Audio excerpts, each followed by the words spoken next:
So a couple of things. First, congratulations on defeating all the gyms. Second, yeah, definitely train up some more, especially if he has a level 80 Pokemon.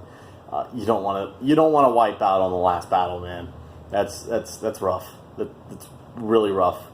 Um, Other than that, there really isn't too much to discuss in my video. I do have a story for you, but I'll get back to that here in a second. Um, as for the discussions on the videos, I think it shouldn't necessarily be like just our daily, what we did these last 2 days or whatever, because honestly, that's just going to get extremely boring for both you and I as well as the viewers. Because even when you were, here, we didn't really discuss a whole awful lot. We actually had topics that would just come up, in normal conversation, but they would, spur more conversation out of it. Those are kind of what topics what I'm thinking of. Maybe at the end of our videos, you want to see my opinion on something, and so for the next video, instead of it being a challenge, maybe you set the topic that you want me to discuss on the next video, and vice versa. And if that is what what happened in the last week or so or whatever, then so be it. Now back to my story that I wanted to say.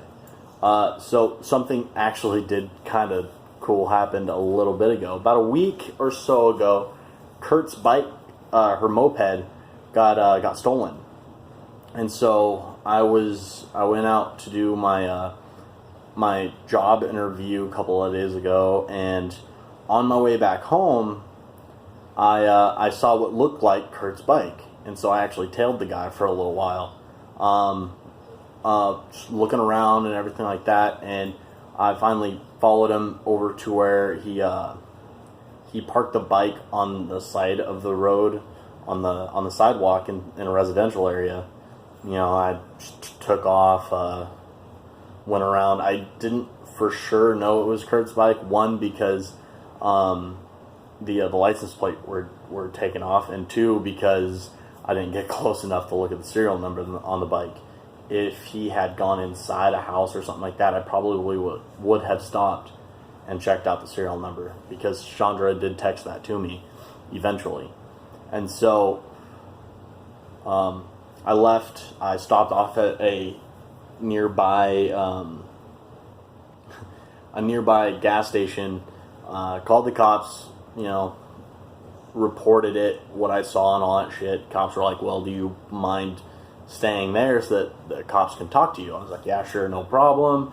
They come by, gave them the description of the guy I saw on the bike and what I saw and everything like that. And so they went down to check it out, and then another cop came up to me, a different one, and was on radio with the guy that went to go look at it.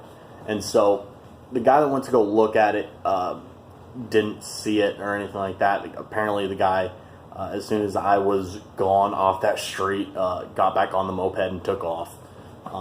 And so there was that. While he was doing that, he was questioning me a little bit. He was like, do you mind going over there and pointing out the house that he was parked at and stuff like that? And then about 30 seconds after that, the other cop message or radioed to him, was like, don't bring him over here. Sketch neighborhood kind of thing, and we don't want to get him involved in a bunch of stuff. We already have 2 cops over here looking for it. So apparently 3 or 4 cops ended up showing up and looking throughout the neighborhood over there. And so they were just trying to find out what was going on and whatever. But they eventually came back and was like, yeah, we didn't find it, but we'll let you guys know.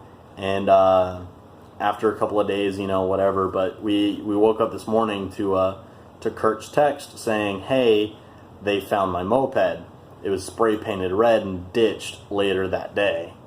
And so we actually kind of think it was hers that I saw, but it was 4 or 5 miles away from where it was taken. It's crazy, especially on an island. I'm reaching the end of my 5 minutes, so other than that, the challenge that you got to do for not doing the other one, speak in rhymes. See you tomorrow.